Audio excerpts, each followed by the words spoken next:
Okay, so yan. Okay, visible naman daw. Sige, will hanapin ko lang yung clicker ko. Ba't wala yung clicker ko? Kailangan ko yun. Anyway, mukhang iwan ko ba? Wait lang guys ha. Mag-clicker ako. Shucks, wala. Naiwan ko yata sa school. Check. Hindi ka. Okay, yun. Ngayon pa naghanap pero hindi pa kanina naghanap. Medyo pasaway talaga. Ayun lang. Okay, so hindi ko mahanap or hindi ko makita. Grabe, hindi na mahanap at hindi pa makita, no? Isang lupalop ito na ilagay. Pero sige, simulan na natin itong lecture natin ngayong araw. So, ano ba ang pag-uusapan natin ngayon? At gaano ba kahalaga yung lecture natin sa mga susunod na talakayan natin? Okay, this coming or this midterm, no? So, ang topic natin ngayon is all about spaces for conflict and controversies. Okay? So, basically, uh, pag-uusapan natin dito, okay, yung tinatawag nating mga conflict and controversies sa kasaysayan. Okay? So pag sinabi nating conflict and controversies, what do we mean by conflict? And what do we mean by controversies? Anyone from this class? Okay, who wants to Ayan, sige, Ninya, you have the ano no, you have the floor. Sige, do define controversies and conflict.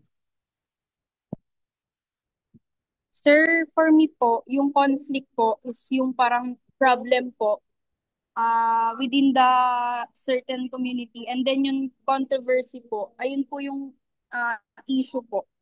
Okay, Problem and then issue. okay? Problem, issues, okay? That is present, no? Doon sa tawag dyan. Ano nangyayari? May lumalabas. Wait lang ha. Ayan, alisin natin. Nakikita nyo na ng buo. Feeling ko may problem yung PowerPoint. Wait lang. Okay, game. So, ang sabi ni Dueñas, no, ay ang conflict at ang controversy sa something to do with problems. Okay? Ano pa? Ang pwede nating ma ano no, yung parang what can we ano no, how can we define conflict and controversies bukod dun sa sinabi ni Ninya kanina. Okay? Meron pa ba? So pag sinabi mong conflict, ano to? At pag sinabi mong controversy, ano kaya ito? Ano pa kaya yung pwede nating gamiting terms? Okay? Na anong tawag dyan? Na masasabi natin, ito yung conflict. Okay? Tapos, ito naman yung controversy. Sige po. Who wants to try pa? Last one. Last one na pwede pa nating pagkuhaan ng conflict at ng controversy. Okay? Wala na? Sige. So, pag sinabi natin kasing conflict, when we talk of conflict and controversies in history, ang conflict, guys, it is simple as meron dalawang magkabilang panig. Okay? May dalawang panig, okay, na meron silang pinagtatalunan about a certain event in history. So, si panig number one, okay, si panig A, ang pinaglalaban niya ay ito daw yung nangyari sa history. Samantalang si Panig B, ang pinaglalaban niya, ito yung nangyari po sa history. So, because of that difference, okay, ng paniniwala sa mga nangyari sa nakaraan, okay, nagkakaroon tayo ng tinatawag na conflict. Okay? So 'di ba when it comes to halimbawa sa ano no sa pag-aabogasya. Okay, sa pagiging abogado, sorry, sa pagiging abogado. Okay, hindi mo pwedeng i-represent yung kung sino mang kamag-anak. Okay, kasi may tinatawag tayong conflict of interest. Okay? Sa kasaysayan may ganun din. Okay, na may mga conflict na nagaganap. So may mga tao na magkaiba sila ng paniniwala sa isang event at dahil dun sa pagkakaiba nila, nakakabuo tayo ng conflict. At itong conflict na to, ang pinaka magiging byproduct niya ay yung tinatawag nating controversies. Okay? So when we say controversies, okay, ito naman yung isang resulta. Okay, resulta ng conflict na lumawak yung scope niya. Okay, naging ano siya, no? 'Di ba pag sinabi nating controversial, okay, medyo ano siya, no? Medyo on the public ano siya, on the public scheme siya no na controversial na eh. Okay, parang wala na tayong tamang sagot na nakukuha. So ano na nangyayari? Parang kung ano na lang yung lumitaw, ayun yung minsan pinaniniwalaan. Pero hindi pa yun yung tamang sagot. Hindi pa yun yung tamang pangyayari. So sa history, punong-puno po tayo ng conflict and controversies. That's why, okay, in our lesson for midterms, we will talk about at least for historiographical problems. In our case kasi guys, dalawang historiographical problems na lang yung mapag-uusapan natin. So next week yung isa, the following week yung pangalawa. Tapos on November 1 wala pang pasok. Tapos November 8 na tayo babalik. Eh yung November 8 midterm week na po yun. So ang naisip ko guys, siguro mamaya pag-usapan natin ng mas maliwanag, dalawang historiographical problems na lang yung pag-uusapan natin. My choice naman yun. No? My choice of historiographical problems na i-share sa inyo. Tapos, on November 8, magkakaroon tayo ng, siguro kung kaya nyo pa, isa pang historiographical problem para tatlo. Tapos November 15 na tayo mag-midterm exam. Okay, para marami din kayong mapag-usapan na historiographical problems. Okay, at hindi lang dalawa. Sige. So, tingnan natin mamaya. Pag-usapan na lang natin mamaya. What would be the possible, uh, ano ba yung tama, okay, na mapanggalingan, okay, nitong, tawag dito, ng lectures natin sa kayo sa midterm exam. Okay? So, yung apat na historiographical problems po na yan po yung tinatawag nating site of the first mass. So the first is the site of the first mass. Okay? So in history kasi guys, lahat po ng first, okay, pinag-uusapan. Okay? Kahit alam kong pangit siya, kahit alam kong very trivial na pag-usapan kung saan ba naganap ang unang ganito, ang unang ganyan, hindi dapat natin ini-ignore, okay, yung site of the first mass. Okay? So, napaka-importante nito guys, lalo na sa pagde-determine natin saan ba talaga unang ginanap. Okay, yung parang ito yung ano yung ito yung pinaka-grand moment ng Christianity sa Pilipinas eh. Ito yung nag-start. Okay, one of the reasons why Christianity ruled over the Philippines.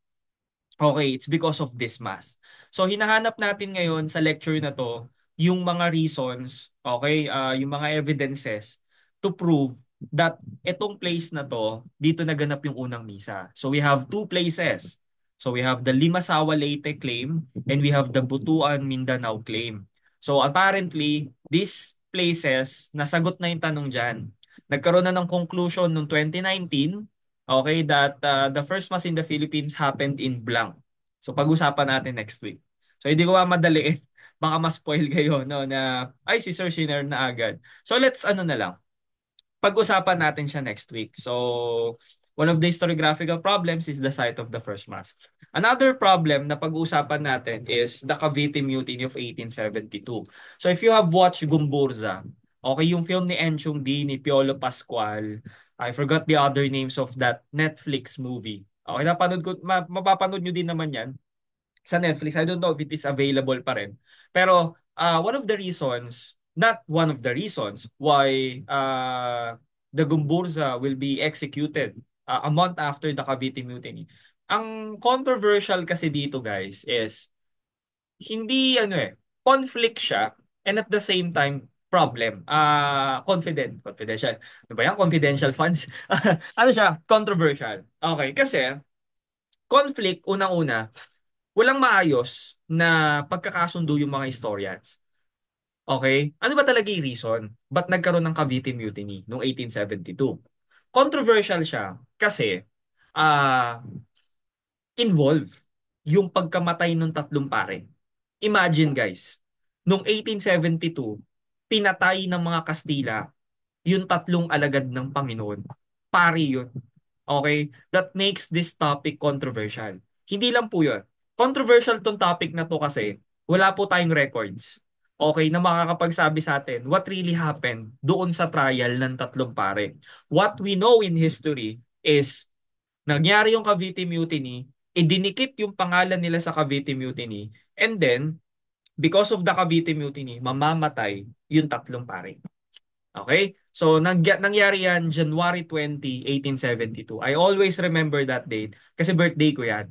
Okay? Kaya po every time na nagse-celebrate ako ng birthday ko, I always remember.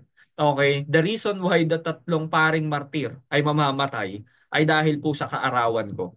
Okay? Kaya, at parang ano ako eh, hati yung emotion ko pag birthday eh. Masaya ako kasi birthday ko. Malungkot ako kasi it reminds me of the tragedy, okay, that happened dun sa tatlong pare. So ganun ako ka-OA as a history major na grabe no, pati birthday ko. Okay, ginagawan ko ng ano no, ginagawan ko ng paraan para mag-emote-emote ako. Okay. So one of the historiographical problems that we will talk is the Cavite Mutiny of 1872. Another topic is yung retraction ni Rizal. Okay, alam ko nababasa nyo na to somewhere sa Facebook na si Rizal daw ay nag-retract, si Rizal daw ay hindi nag-retract. So what makes this topic controversial, it's because of the reason na pinirmahan ba ni Rizal yung document na retraction letter o hindi. So, may nagsasabi, pineke yung pirma niya at may nagsasabing siya mismo ang pumirma. Dun pa lang guys, conflicting na siya and at the same time, controversial na siya. Okay? Kasi sobrang grand yung topic na yan. Sobrang controversial yung topic na yan kasi it involves a national hero. Well, hindi naman siya national hero talaga. A hero. And at the same time, okay, yung kanyang pakikipaglaban or pakikibaka against the Catholic Church, no? So pati Spanish colonial government tinitira nilalabanan ni Rizal through his writings. Now, itong letter na to, sobrang tindi ng letter na to kasi lahat ng mga sinabi niya against the colonial government of Spain in the Philippines, yung sinabi niya against the Catholic Church, no, yung institution itself, okay, babawiin 'yon because of this letter. Okay? And then, another topic na pwede natin pag-usapan, ito mas trip ko to pag-usapan compare sa retraction ni Rizal. Okay? Kasi sa retraction ni Rizal, very technical yun guys. Titingnan natin yung yung handwriting, tama ba? Tugma ba siya doon sa pirma ni mismo ni Rizal? Ito, medyo maganda to pag-usapan, yung Tejeros Convention of 1897. For the very reason kasi na this would become the prelude, okay, doon sa magiging kamatayan ni Andres Bonifacio noong 1897 of May. Okay, ang alam lang ng mga tao, the Tejeros Convention is the election between Emilio Aguinaldo and Andres Bonifacio sa pamunuan ng bagong itatatag na revolutionary government against Spain. But little did people know, no, na ang Tejeros Convention, it is also one of the reasons why Andres Bonifacio will be executed, okay, months after ng election. Okay? So dito natin makikita sa Tejeros Convention, okay? Parang ano yan eh, parang Tejeros Convention yung turning point ng lahat eh. Yung turning point ng revolution, yung turning point ng buhay ni Aguinaldo, yung turning point ng buhay ni Andres Bonifacio. All will start in the Tejeros Convention. So ito, pinaka gusto ko to pag-usapan at iniisip ko nga anong linggo natin siya pwedeng pag-usapan. Kasi maganda din nating pag-usapan ito sa November 8. Bakit? On November 30, birthday ni Andres Bonifacio. Okay? So parang ano natin to, paggunita natin sa kanya. Sa tara yung paggunita, ano. So, we have four historiographical problems na papag-uusapan. Sana mapag-usapan natin at least yung tatlo. Kung hindi man pala rin na tatlo because of some events na meron sa school or mga emergencies na meron ako or basta mga biglaang suspension, baka dalawa lang ang mapag-usapan natin. But nonetheless, okay, what really matters is lesson 1 of your midterm. Okay, importante itong lesson na to. So itong lesson natin ngayon, sobrang importante nito. Bakit po? Kasi kung ihahambing ko yung lecture natin ngayon sa lecture last prelim, okay? Yung lesson ng prelim, foundational yon. Inintroduce ko kayo sa primary sources, inintroduce ko kayo sa mga secondary sources, yung internal at external criticism, pinakilala ko sa inyo. Okay? Yung kasaysayan bilang disiplina, kasaysayan bilang trabaho ng mga historians, okay? At ang kasaysayan na hindi lang puro nakaraan. Okay? So sabi ko nga kanina, tinuruan ko kayo ng external at internal criticism. Ngayon, okay, sa midterm lesson 1 natin, I will introduce you to another concept. Dalawang key concept na kailangan ninyo guys na matutunan or malaman, not necessarily na matutunan, malaman nyo lang kung ano to. Okay? Madali na lang para sa inyo na maintindihan yung mga historiographical problems na pag-uusapan natin sa mga susunod na linggo. Okay? So we have two key concepts. One is historical interpretation and multi-perspectivity. Okay? Sobrang dali lang intindihin nito guys at magbibigay ako ng ilang mga halimbawa at mga cases sa kaso ng historical interpretation at multi-perspectivity. So pag sinabi nating historical interpretation, okay, ulitin lang natin. What is history? So, history, again, is the study of the past. So, anything that belongs to the past, na may mga bagay pa na iwan, okay, may mga evidence pa, we call that history. Okay? And history, as a discipline, pinag-aaralan namin yung nakaraan. Okay? So, ngayon, yung definition kasi in a more contemporary sense, no, ay nakasentro sa ganitong klase ng approach. Na ang history daw, it impacts the present through its consequences. So basically, hindi na po siya just study of the past. But additional na lang na it is the study of the past and tinitingnan na ngayon sa history how history impacts the present. So, parang ang idea natin ngayon ng history, hindi na lang to basta puro nakaraan, nakaraan, nakaraan lang. When we talk of history, we're also talking about its impact sa kasalukuyan and what can be the contributing factor para mas mapa-improve mo pa yung hinaharap mo gamit ang history. So that's how contemporary historians define history. So si Geoffrey Barraclough naman, dinefine niya yung history niya. So this is another personality na ipapakilala ko sa inyo. Sinabi niya na ang history is an attempt to discover on the basis of fragmentary evidence the significant things about the past. Okay, so parehas lang din siya ng ilang mga historians on the way they define history. They always mention significant things about the past. Again, sabi natin, sa history, hindi lahat pinag-uusapan. Ang pinag-uusapan natin, what matters, okay, yung may evidence na may halaga, may saysay, okay, etc. etc. Ganun din define din ni Geoffrey Barraclough ang history. Pero ang i-highlight ko ngayon ay yung sinabi pa niya after. Okay, sabi niya, the history we read, okay, though based on facts, is strictly speaking not factual at all, but a series of accepted judgments. Okay, medyo mabigat ang kanyang sinabi. Sir, ang dami niyang sinabi, wala kami naintindihan. Okay, so simulan natin dun sa pinakababa, yung highlight. Sabi ni Barraclough, ang kasaysayan daw, okay, ay isang a series of accepted judgments. So pag sinabi nating accepted judgments, in other words, ano yan? Interpretation yan. Okay? Parang, yes, pinag-aaralan natin ang history gamit ang facts. Okay? Nagbabasa tayo ng mga history books out of those facts. But, but guys, always remember na ang kasaysayan ay series of judgments and it is a series of interpretations. Okay? Ano yung ini-interpret natin, sir? Yung mga facts. Sir, di ba facts? Pag sinabi mong facts, katotohanan na yun. Yun na yung katotohanan. Kaya nga, facts eh. Guys, sa disiplina namin, when you present us, okay, nag-present kayo sa amin ng mga facts. For example, si Rizal daw ay isa sa mga kilalang propagandista. That is a fact. Okay? Pero, pag dinagdagan mo ng details yung statement na yon, okay, that, for example, si Rizal ay sinasabing reformista na propagandista. Okay? Ang interpretation dyan ng ilang mga historians, kaya siya naging reformista Kasi na-impluwensyahan siya ng mga kasama niya sa Europa. That's one interpretation of Rizal being a reformist. Now, another interpretation would come in. Okay, anong interpretation to? Kaya siya reformista kasi ayaw niya sa revolusyon. Okay? Another interpretation. Guys, that is what we call historical interpretation. Okay? May mga facts tayong i-share. Halimbawa, may mga facts ako na ibabahagi sa inyo. Now, it is up to the historian or the history major that would interpret those facts. Nagkakaintindihan po ba tayo? Naintindihan nyo guys? Gets?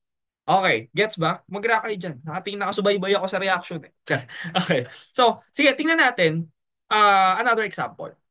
Okay, so let's say for example si Rizal. Lagi na lang si Rizal example ko eh. Meron dalawang historian. Alam na dalawang historian na yan, yung facts about kay Dr. Jose Rizal. Now, okay, ang subject natin or yung fact na pag-uusapan natin is, okay, ito yung fact is, madaming babae na nakilala si Rizal sa iba't sorry, iba't ibang bahagi ng mundo. Okay, yan yung fact. Madaming babae na nakilala si Rizal sa iba't ibang bahagi ng mundo. Ngayon, I will call somebody who will act as historian number one and historian number two. How will you interpret yung fact na madaming babae na nakilala si Rizal sa iba't ibang bahagi ng mundo? Sige, I will call, sige, Sheila. You are the positive side of Rizal. Okay, at sino gusto mag-negative?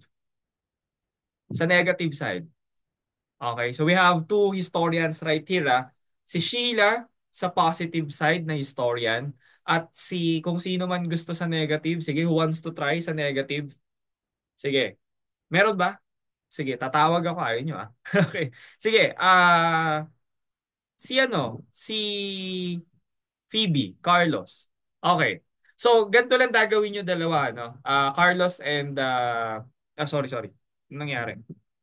Okay. Ganito lang gagawin yung dalawa. Okay? Sheila, ito yung, halimbawa, ito yung fact na sinend ko sa GC. Ang fact na pangbabasehan nyo ng interpretation, yung fact na madaming babae na nakilala si Rizal sa iba't ibang bahagi ng mundo. So it's up to you, Sheila and Phoebe.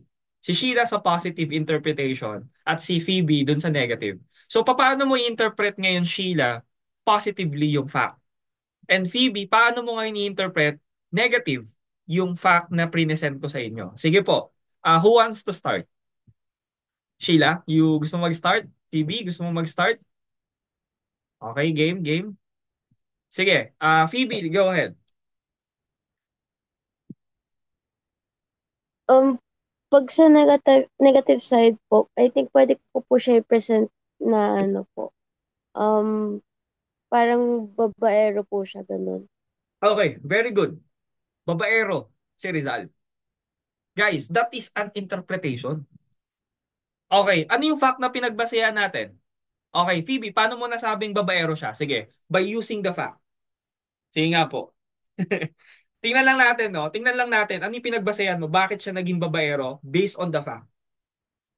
Yung fact po kasi na binigay niyo po is, yun nga po, marami po siyang mga babaeng nakilala po. That's why na-interpret ko po na negative side na babaero po siya. Okay. So, dun sa fact, di ba? Madaming babae na nakilala si Rizal. How about Sheila? Thank you, Phoebe. Okay, how about Sheila? Sheila, sige nga, let's see. Okay. Sir, hindi ko na alam ano kaya pwede. Babaero si Rizal. Ano pa kaya yung positive dyan? May, may audible po, sir. Yes. Siguro po, baka friendly lang siya. Yun. Okay. Friendly. Sige, Sheila, tuloy mo. Bakit siya friendly? Paano mo nasabing friendly si Rizal? On the positive interpretation. Kasi sir, based on the fact, nakalagay lang naman po dun is marami po siyang nakilalang babae. It doesn't mean na babaero po siya unless may present po na proof. Okay. So, guys, nagigets yun yung historical interpretation na tinatawag. Okay. That is a sample of historical interpretation. Okay. Tingnan nyo, di ba? Hindi kayo praktisado sa disiplina namin. Psychology kayo. Okay? Communications kayo. Pero, nung pinakita ko sa inyo yung fact, you have the idea, sir, ganito pala yon. Ganito pala i-interpret. Mas malala pa ang interpretation dyan ng ilan. Okay? Kung sa amin, no, sa disiplina, iba pa kami mag-interpret. Okay, no? So, bawat discipline naman may kanya-kanyang interpretation yan. Alam nyo ba? Si Rizal, may interpretation din yan sa psychology. Okay? Bakit daw ganyan mag-isip si Rizal? So, yung mga psychologists, with the help of historians, ay nagkakaroon sila ng ng collaboration. Okay, ang psych guys, pwede ding makipag-collab sa amin sa history. Okay, hindi lang po mag-isa ang psikolohiya. Kasi sa PUP, saka sa UP, under ng CSSP yan. Alam ko, Psikolohiyang Pilipino sa Diliman eh. Okay, may psychology ba sa UP? Okay, kung nasan man ang psychology, basta yun, may psychology. Sa PUP, under CSSD sila, social science. So magkakasama yan na psychology, sociology, history, economics, okay, cooperatives. Tapos, ang communications naman, nakahiwalay talaga sila. Okay, nandun sila sa, halimbawa, yung mga BABR na course, no? May, ano ba kayo? ABCom, anong major nyo? Kung okay lang matanong. Major in ano kayo? Like, major in research or major in communication? Wala, sir. Mass comm po. Mass comm. Kasi sa PUP, yung mga naging estudyante ko, gulat ako, iba-iba sila. Pero under sila ng communication. So meron akong mga estudyante from, yun nga, mass communications, broadcasting research. Sabi ko, ano meron dyan? Ba't may broadcasting research pa? Tapos, ano ba? Daming course eh. Ang nangyari tuloy, naghati-hati sila. May mga specialized sa research, may mga specialized sa ganito, yung eksena-eksena yung gumagawa ng mga plays, mga screenshot, ganyan. Okay, tapos may mga expert naman when it comes to speaking. So, yung mga ganun. So, ang daming nakikita. So, nung nga, naisip ko, ganun din ba sa WCC? Like, do you have a major, a specific major na focus ninyo? Pero good thing na kahit papano is more on of the mass communication pala kayo. Sige. So, wala lang, na-share ko lang. Anyway. So, sige, another practice. Laro tayo. Martial law. Sige. How can we interpret martial law? Okay. So, ang fact natin is, nangyari ang martial law. Who wants to try? Sige, let's see. Any interpretation for you? Hindi ako magpaposit, pero nandyan, may dalawang lalaki ulit eh. Positive, negative ulit tayo. Sige, what's the positive and negative interpretation of martial law? Okay, ang fact natin is, martial law Nangyari ang martial law. That's a fact. Okay, paano natin siya interpret? Okay. Yes, Jayan, later on. I'll call, mag-roll call ulit ako after ng lecture ko. Sige, who wants to try? Positive and negative interpretation of martial law. Who wants to try? Sige, kayo na mamili kung saan kayo, positive or negative. Any answer will do. Okay, okay lang sa akin. Pang class participation to, recitation to for midterm. Sige, tapos na si De Los Santos. Rosel Kasuga, kaya ba? Laban o bawi? Okay, just mention lang kung makakapag-participate o hindi. Amira, Lubas, saan kang side? Mag-interpret, positive or negative? Negative po ako. Sige, sige. Go ahead. What's your interpretation of martial law on the negative side?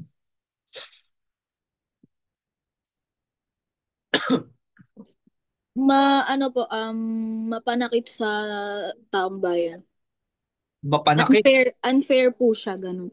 unfair sa taong bayan. Nagulat ako dun sa mapanakit na term, no? Binugbog na sir. Binugbog pala. Di kay psychology ka, Miss Lubas? Sorry, sir. Sa psych ka po ba? Yes po, sir. Okay. Kaya pala kasi may hangover pa ba kayo dun sa multo? Okay, Human rights violation po kasi ganun. human rights violation. Okay, so for Miss Lubas, ito'y yung negative ay human rights violation, pang-aabuso, okay, nung panahon ng diktadura, etc. On the positive note naman, interpretation. Sige, who wants to try? Positive interpretation of martial law. Okay, sinong gusto? Taas kamay. O magtatawag ako. Parang mas trip niyo yata pag tinatawag eh. Sige, Miss Basina. Sir, yung sa ano po, 'di ba sinabi po nila sa rebellion and Mm, insurgency. mm, mm, Sa positive side naman po, pwede po siya as suppression ng rebellion. mm. Kasi si martial law daw po, inalaw niya daw po yung government na mag-act ng agaran ba against rebel groups tsaka yung mga Mm. threats po sa national security. Yes, yes, no. So, tama naman. Yes, yes, tama. Kasi one of the reasons why martial law was declared is because of the rising yung ano no, rising number of rebel groups na tinatawag natin, yung student demonstration, ang dami na. So, noong 1972, all right, sabi ni Marcos, declare tayo. Okay, pero yeah, one of the reasons, no, positive 'yan, no, as mentioned by other historians, kahit papaano, okay, na suppress no yung rebellious ano no actions. Okay, ano pa pwede nating gamitin sa positive? Thank you, Miss Basina. Meron pa ba? Sige, Basina, may dadagdag ka pa. Baka meron pa dyan. May baong ka pa dyan. Pwede natin Wala idagdag. na po sir, yun na po yung naalala ko. Yun lang. Okay, so, sige. Ganito siya. Okay? Pwede nating tingnan ng Marshall on the positive side as the golden age. Maganda ekonomiya. Yan yung sinasabi nila. Okay? Maganda ekonomiya ng Pilipinas nung panahon ng martial law. Okay? So that's why they call it the golden age of the Philippines. 1972 hanggang 1986. And then, on the negative, syempre, as mentioned by Miss Lubas kanina, human rights violation, okay, tahasang pag ano no, pagyurak ng pagkatao ng mga abang manggagawa, okay, ng mga estudyante, mga dinudukot, etc. etc. So, guys, ang kasaysayan, hindi lang siya basta factual. Okay? Kanina, di ba? Practice natin yon. What is yung, ano yung fact? Nangyari ang martial law. Pero, sa disiplina ng history, tandaan ninyo, it involves interpretation. Sa textbook, nakalagay, nangyari ang martial law. Pero, if you would go to other university press, for example, you go to UP Press, you go to Ateneo de Manila University Press, you go to De La Salle, yung CNE bookshop nila, okay? You go to Phoenix at iba't ibang mga publishing house, Aviva, okay, Anvil, at kung ano-ano pa. Okay, ang bawat historians, meron silang iba't ibang interpretation. At yung interpretation nila sa mga facts na yon, makikita natin sa mga publications nila. Sa mga written articles nila online. Okay? That is why, pag sinabi nating history, saan binaril si FPJ? Ay, yung mga question, binaril. Saan namatay si binaril? Saan pinatay si FPJ? Hindi naman namatay. No? Ano siya? Nagkaroon ng problema si FPJ. Okay? Saan binaril si Rizal? Sa Luneta. Okay? Anong kinamatay ni Andres Bonifacio? Mga facts, mga tanong, mga basic na tanong. Pero, it will come to a, ano no, to a point wherein those facts where ano no, parang i-interpret. Hindi na siya parang yung mga facts na yun talagang mag-i-interpret kayo. Okay, yung mga historians ginagawa nila, ini-interpret nila yan. Why? Kasi itong mga interpretations na to, it will help you how to see the past. Paano dapat natin titingnan ng nakaraan? Kasi kung martial law ang pinag-uusapan natin, okay, at ang binabasa ninyong book, binabasa ninyong interpretation or binabasa ninyong interpretation ng mga historians ay more on the positive side. Paano mo makikita ang martial law? Automatically, you will see martial law as a good thing. Bakit? You were fed by, okay, anong finifeed sa'yo? Kasi, nagbabasa ka ng mga interpretations na nanggaling sa mga historians na sa kanila, positive ang martial law. Pero paano kung kagaya ko kayo? Okay? Ako orient kasi ako, guys. High school pa lang. Pagpasok ko din ng kolehiyo, I was introduced nung high school to Primitivo Mijares. Okay? Yan, isa yan sa mga book na ire-recommend ko sa mga communication students. Okay, conjugal dictatorship. Okay, by Primitivo Mijares. It's available in Ateneo de Manila University. Okay? Yun ay matinding ano yun. Pagsikil yun ng ano, doon makikita nyo how Marcos orchestrated, okay, yung pagsikil ng karapatan ng press. Walang press freedom nung panahon ng martial law, guys. Okay, sa mga communication major na nandito. Martial law is one of the periods na hindi nyo na dapat pangarapin na mangyari ulit. Bakit? Walang malayang pamamahayag nung panahon na yon. Okay, that's why ako, pagpasok ko ng kolehiyo, ang orientation sa akin ng martial law, negative. Bakit? Yung mga binabasa ko nung high school ako, plus yung binabasa ko nung first year, bago ako graduate, puro historians na ang interpretation ay negative about martial law. Okay? Siguro napapaisip kayo, Sir, yung textbook po ba, may interpretation doon? Oh, may magtatanong ba ng ganun? May magtatanong ba ng ganun? Okay, I will answer that. Yung textbook, lapagan ng facts yun. That's the truth. That's the truth.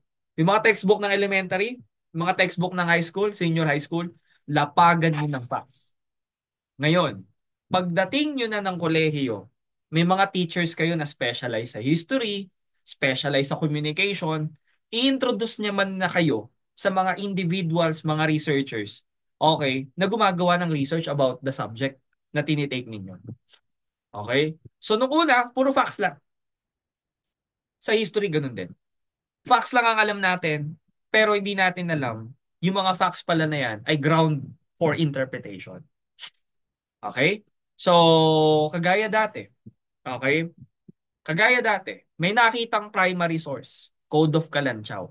Nung nakita tong primary source na to, tuwang-tuwa yung mga historians. Tuwang-tuwa yung mga tao. Bakit sila tuwang-tuwa? Kasi po, okay, napag-alaman nila na as early as 1433 ay meron na tayong mga batas, set of laws, bago dumating ang mga Kastila.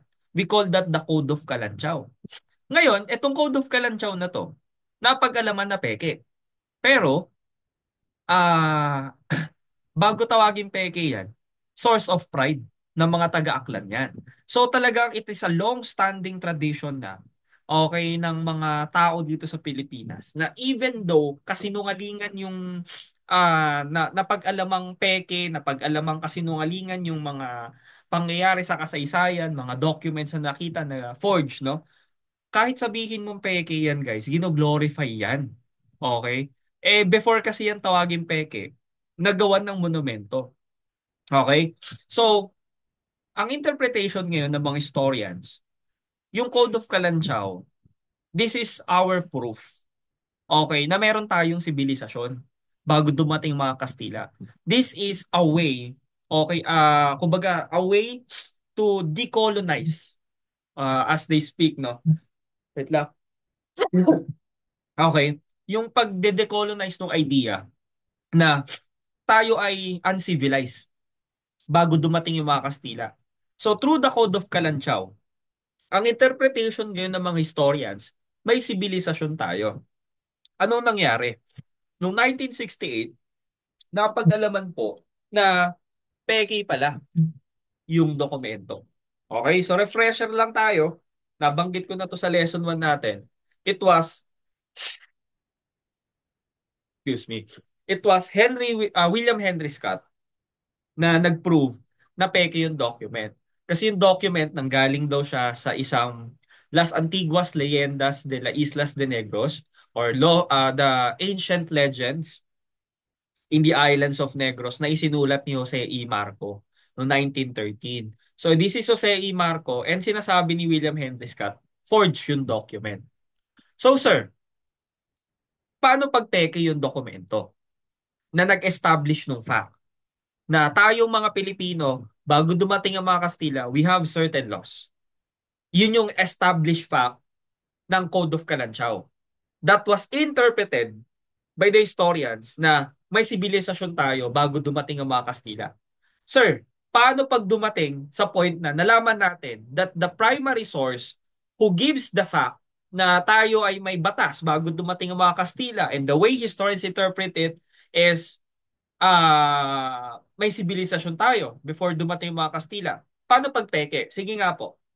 Is it still, okay, parang can we still consider that fake document, okay, yung pinepresent netong argument na bago dumating ang mga Kastila may sibilisasyon tayo, paniniwalaan pa rin ba natin? Tatanggapin pa rin ba natin yung ganong klase ng interpretation even though peke yung document? Sige nga po. Who wants to try? Medyo magulo yung phrasing ko ng question. Sige, ayusin natin. Napag-alaman natin na peke yung Code of Kalanchaw.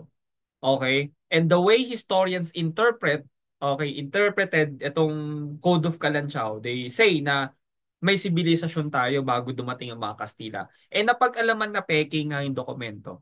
So, i-ignore ba natin yung interpretation na yun or should we stick to that interpretation even though peke yung dokumento? Sinong magsasagot? It's just a simple yes or no and then why? Sige. Who wants to try? Kahit peke ba dokumento, napag-alaman na peke, tatanggapin pa rin ba natin yung interpretation na nabuo doon sa peking dokumento na yon? Yes or no? Sige. Pakaw, meron ka ba dyan? Like, can we still accept the established interpretation of that certain document kahit peke ito? Sige po. Grabe, no? Lalakas ko mandiin, eh, no? Ano, law school? Okay. Law school yan. Okay. So, sige, who wants to try? Kabigting. Baka gusto mo i-try. Nagtatawag na ako randomly. Walang tatasta ka ba eh? Okay. Zoom user. Sino si Zoom user? Okay. Ano ang apelido mo? Zoom user. Ayan, si Kabigting. Go ahead, Kabigting. Yan, yan. Kabigting, go ahead. Sir, try lang, sir, ah. Sige, walang problema. Ano, sir, hindi po. Sige, why? Kasi nga po, sir, parang yung nakalagay na nga po, mawawalan po siya ng visa since peke nga po yung, yung document, sir. Okay, so dahil peke yung document, nawawalan ng sense yung interpretation. Okay? Tama. Okay. Bukod doon, meron pa ba kayong ibang sagot bukod sa sinabi ni Thank you, Miss Kabigting? Okay, okay yung sinabi mo. Maganda din yung punto. Nawawalan ng sense yung interpretation kasi nga peke. Okay? Sige, meron pa ba? Like, logically speaking, meron ba kayo naisip dyan logically? Like, peke yung document, may interpretation na ni Race bago siya tawagin peke. How can we deal with that interpretation? Sige, anyone? Try and try. Try lang. Sige, bulataw. Nashley. Sige. Go ahead, go ahead. Ah, Hindi po, sir, since na-prove na, na fake yung document. And pwede naman po siya magamit na evidence na kung paano no na-affect yung belief ng mga tao noon. okay. So, kahit na napatunayan nating peke yung dokumento, we can still use that as a reference. Okay, na ito yung paniniwala before. Ito na yung paniniwala ngayon. So, alam niyo ba yung naging resulta nito? Ang naging resulta nito, guys, nung nalaman na peke, nahati yung paniniwala.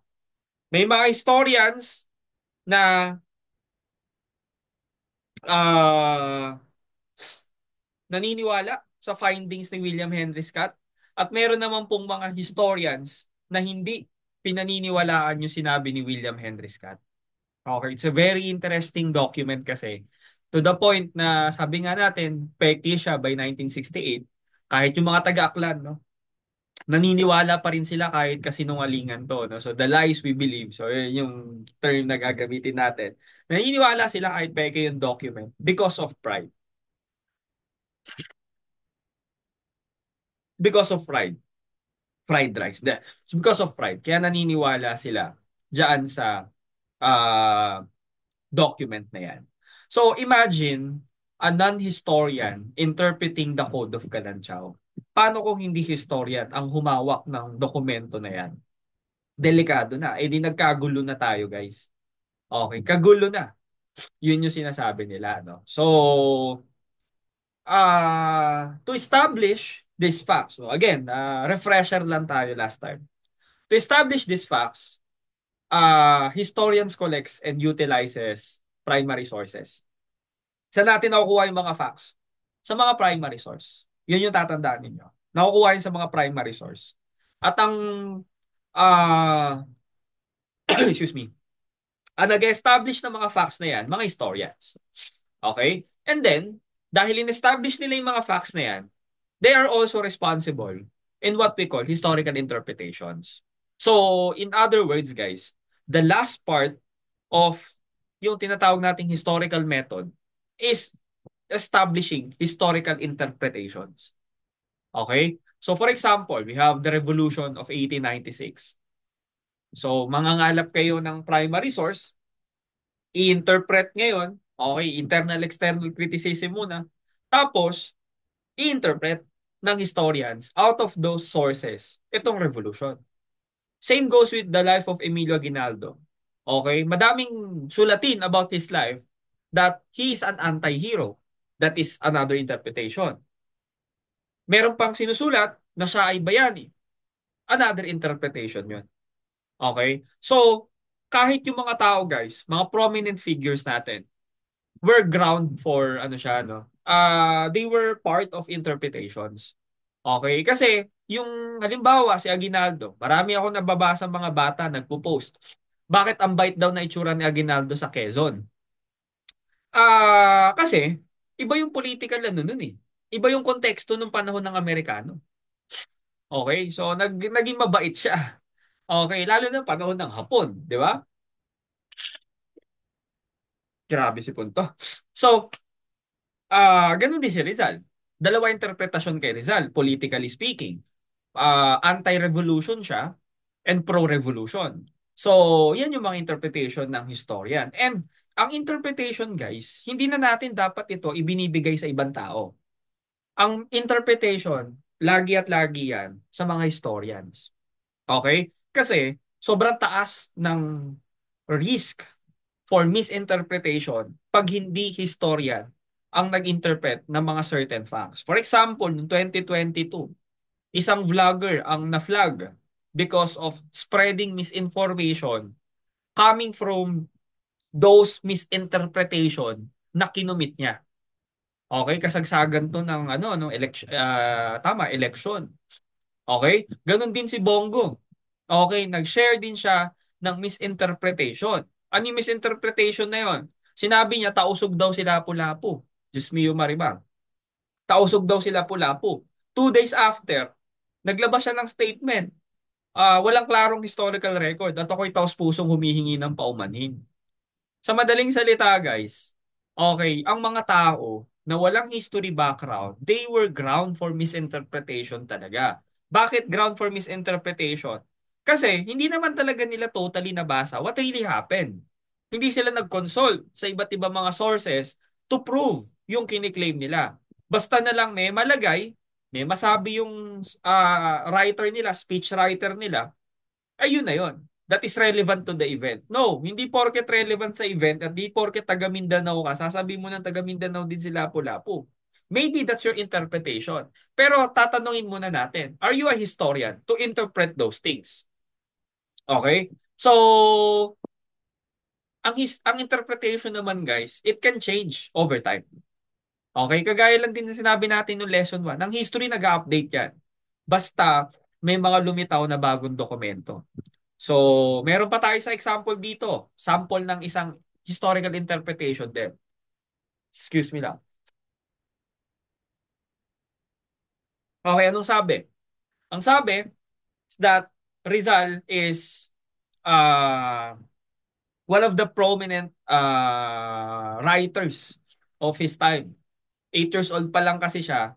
Siya po ang nagsulat daw ng Sa Aking Mga Kabata. Okay? Ito yung tula. So, sa aking mga kabata, sikat na linya dyan yung ang hindi magmahal sa kanyang salita ay mahigpit pa sa hayop at malansang isda. Siya nagsabi nun. Okay, siya nagsabi nun according sa ilang mga pag-aaral. Pero recently, it was debunked that there is no evidence to support the claim that was written by Rizal, yung sa aking mga kabata. So, ano ibig sabihin nito?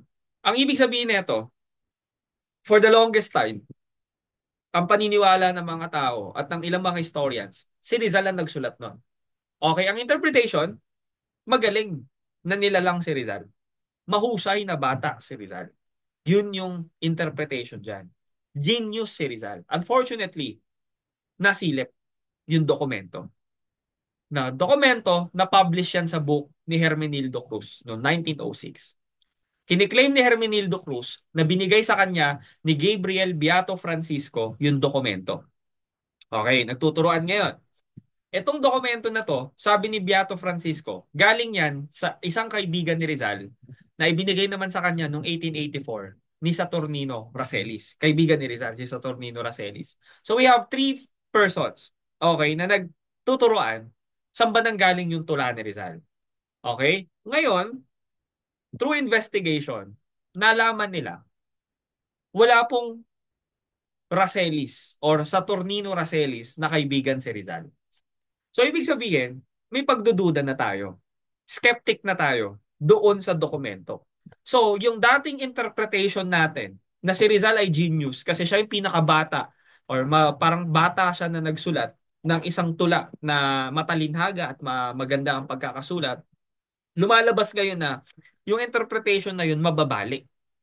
Kasi wala naman pong Raselis na minimension si Rizal na pinanggalingan ng dokumento, okay, ni Hermenildo Cruz at ni Beato Francisco. Walang Raselis sa mga letters ni Rizal. Even yung mga spelling, pati yung salitang kalayaan, pinagdududahan ngayon. Bakit? Na-mention niya ni Rizal sa El Amor Patrio niya, mali pa spelling. E paanong dito ang ganda ng pagkakaspell? Malinaw na malinaw kalayaan. E dito kalahayan ang nilagay ni Rizal. Even yung spelling ng subject. Okay? Himpapawid, katulad. Okay, bakit? Sir, ano mali dyan? Tama naman. Katulad as katulad. Himpapawid is himpapawid. No. During the context of Rizal, yung context ng panahon nila, ang katulad, it should be letter C. Himpapawid should be himpapauwid. Okay, that is why, eto po guys, hindi po si Rizal ang nagsulat niyan. At lalong hindi po si Rizal ang nagsabi na ang di marunong magmahal sa sariling wika ay mas masahol pa sa hayop at malansang isda. Okay? So, one of the concerns of history is yung mga bagay na tinatanggap natin na katotohanan before, pagdating ng kasalukuyan, na-interpret, kumbaga nasilip siya, those interpretation, okay, of historians before, mawawala na lang yun. Bakit? Ang kasaysayan, ulitin ko, nag-update. Nalaman natin na hindi pala si Rizal ang nagsulat nun. So, sino ngayon ang pinakabatang nagsulat ng tula? Yun yung magandang tanong. Hindi na si Rizal eh. Bakit? Nalaman natin na hindi pala siya talaga nagsulat. So, ano gagawin natin? We need to update na hindi si Rizal ang sumulat nun. Unfortunately, hindi talaga nila in-update eh. Yun at yung pa rin yung nakalagay. So, bakit nag-update ang history? Kasi history is a construct. And as a construct, it is open for interpretation. Okay? So, ang interpretation naman guys, it varies sa kung sino yung historian. Yan. Sabi natin, di ba, may mga historians na maka-BBM. So, ang interpretation nila sa mga facts about BBM, maka-Marcos. May mga historians na maka-Aquino. So, interpretation nila sa martial law against the Marcoses. Okay? So, it is up to the historians kung paano yung magiging interpretation and paano itong mga interpretations na to, okay, mababasa ng mga tao. We call that historical interpretation. Proceed tayo sa next concept. Ito mabilis na lang to, ilang slide na lang tapos na tayo. Multi-perspectivity. Kung meron tayong historical interpretation na inaasa natin sa mga historians, meron naman tayong tinatawag na multi-perspectivity. It is a way of looking at historical events, personalities, okay, developments, cultures, and societies from different perspectives. Sa madaling salita, guys, okay, pag sabi natin multi-perspectivity, okay, we are looking at the world in multiple ways. Okay? Pwede nating makita ang mundo sa POV ng mga Amerikano, POV ng mga Europeans, at POV ng mga Asians. So in history, simple lang siya. May isang event, at yung event na yon, sobrang daming participants. Sa case ng nasa larawan natin, may isang rally, kaharap ng mga protesters yung mga sundalo. Okay? So, we have two characters. We have two groups in the story. We have the protesters and we have the soldiers. Now, if we would apply multi-perspectivity, okay, we need to see bakit nandun yung mga protesters at ano yung kinalaman ng mga sundalo doon. Okay? And then, saka natin tingnan, ano tong event na ito? Okay? So, itong event na to, for example, this is a rally. Okay? Para malaman natin yung katotohanan ng rally na yan, we need to consult on both sides. We need to see the side of the soldiers and we need to see the side of the protesters. Kasi always remember, there are many sides, okay, to every event. Okay? At tandaan natin, ang mga historians bias yung mga yan. Okay? Pag sabi nating bias, may pinapaboran. Pag sinabi mong partial, talaga may kinikilingan yan. Okay? So, ang mga historians kasi, sabi nga natin, walang objective na historian. Subjective lahat yan. Okay? Kaya nga po, pag nagbabasa kayo ng mga history books, always look at the biases. Kasi bakit ganito siya magkwento ng revolusyon? For example, bakit makagobyerno yung approach? Bakit ang sama ng dating o ang sama ng image ng katipunan? Kasi nga, nandun sa government side, si historian. Okay?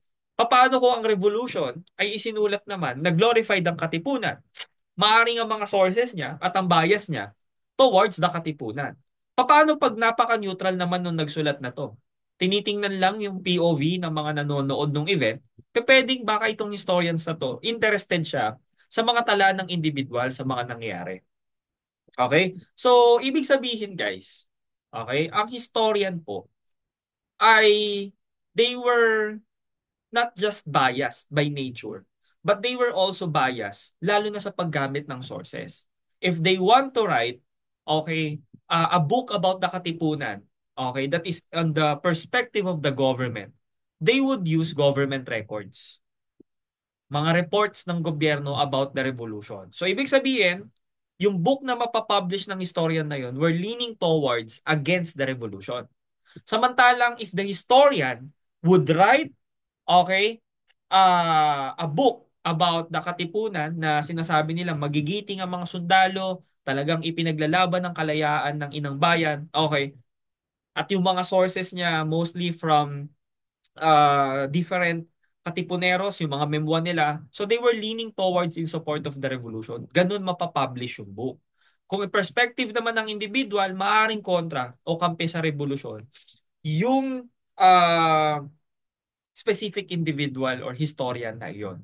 Tandaan ninyo guys, ang bawat sources ay may magkakaibang historical truths.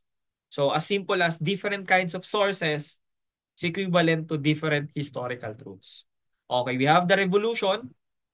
Nangyari ang revolution of 1896. Yan yung established fact natin. But tandaan natin, applying multi-perspectivity, we need to see different sides of the revolution. Possible na makita natin yung side ng government on the revolution. It is also possible na makita natin yung side ng mga katipuneros on the revolution. And it is also possible to see the side of the individuals who are not participants, okay, dun sa mismong event. So, meron tayong isang grand picture, pero sobrang limited kasi ng POV natin, yung perspective natin. So, para mas maintindihan natin in a broader sense ang Katipunan Revolution, we need to check other perspectives also. Hindi tayo magsisettle lang sa perspective ng Katipunan. We need to see ano yung sinasabi ng gobyerno, ano yung sinasabi ng mga individual. So if hindi nyo pa rin gets, okay, itong multi-perspectivity na to, it is also applicable dito sa tale ng elepante at ng several blind men. So may present na elepante sa kanila, di naman nila alam kung elepante yun o ano. Hinawakan nung isa yung trunk. Sabi niya, it is a snake. Yung isa naman, hinawakan yung tiyan. Sabi niya, no, it's a wall. Sabi ng isang bulag, hindi yan wall, hindi yan snake. It is a rope. So, anong gustong sabihin dito ng The Blind Man and the Elephant and its relation to multi-perspectivity? So, ganito lang siya kasimple. Our understanding is limited by our individual perspective and experiences. Okay, ito na yon. Dahil magkakaiba sila ng pinestuhan dun sa kabuuan ng elepante, akala nung isa, yung elepante ay ahas. Perspective niya yun. Bakit? Yun lang yung side na nakahawakan niya. Malay ba niya na meron pa palang isang side, yung tiyan ng elepante na sinasabi ng isang lalaki? No, it's a wall. Okay. Hindi rin alam nung nagsabi na pader yung tiyan ng elepante na ahas yung sa kabila at rope yung sa kabila. Bakit? Yun yung perspective eh. Ayun yung ano niya, nakalimit lang sa sarili niya. Na, pader to, pader to. Pero sinasabi ng isang ahas, pader nga to. Tapos yung isa naman, hindi tali yan. Okay? So, napakahalaga ng multi-perspectivity. Bakit? Highlighting the importance of considering multiple viewpoints to gain a more complete and accurate understanding. That is why, guys, alam ko naman na subjective ang history. Pero 'di ba, maganda rin naman tingnan. Okay, bago natin bigyan ng judgment ang isang pangyayari, we need to see also what happened on this event sa viewpoint nila, mga civilians, at sa viewpoint ng mga sundalo. For example, rally. Kailangan natin makita what happened. Kasi minsan, di ba, pag nagbabalita, kulang yung details. So that's why we jump into conclusion agad. Ang problema, yung binalita pala, POV lang yun ng isang side. Paano yung POV ng kabila? Tawag natin dyan, multi-perspectivity. Sa history, ganun po doon. Ganun po yung ginagawa. Okay? May historical interpretation tayo na ini-interpret ng mga historians. Now, multi-perspectivity, ang ginagawa naman dyan is, if you want to know the real story, if you want to broaden your knowledge about a certain event, huwag ka magsisettle sa isang side lang. Always look at the other side to know what really happened, to know the flow of arguments, okay, doon sa isang historical event na iyon. Okay? So, again, that is historical interpretation and multi-perspectivity. So, activities for this lecture will be posted in our class in. So, again, I would like to thank everybody who attended the lecture. So, na-survive natin. Medyo technical pero madali naman intindihin, di ba?